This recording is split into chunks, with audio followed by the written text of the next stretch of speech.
Hi everyone, চলো আজ সকাল থেকে তোমাদের সাথে কী খেয়েছি সবটাই পুরো দিনের খাওয়া দাওয়া শেয়ার করি।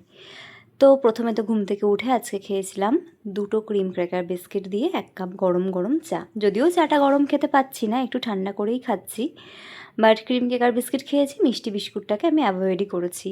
তারপরে ওই অ্যাজ ইউজুয়াল লাস্ট 2 দিন ধরে যেরকম দেখছো মুড়ি খেয়েছি, যদিও মা আজকে বললো একটু চিনি দিয়ে খা, মুখটা ভালো লাগবে, শুধু শুধু শুকনো মুড়ি আর কতদিন খাবি। তো সেটাই খেয়েছি, যদিও তরকারি ছিল বাট আমি নিইনি যদি হজম না হয় সেই ভয়ে।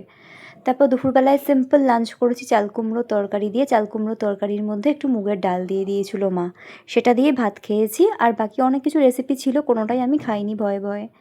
তারপর সন্ধ্যাবেলায় বাবা অনেক বলাতে মুড়ি খেলাম আর তার সাথে একটা সন্দেশ। এই সন্দেশটা আসলে ঠাকুরে পুজো দেওয়া হয়েছিল, ওই অনেকটা ভাপা সন্দেশ টাইপেরই, তাই জন্য খেয়েছিলাম। হোপফুলি খেয়ে কোনো প্রবলেম হবে না। আর সন্ধ্যাবেলায় একটু বেরিয়েছিলাম বলে রাস্তায় 1 কাপ লিকার চা খেয়েছি। That's it.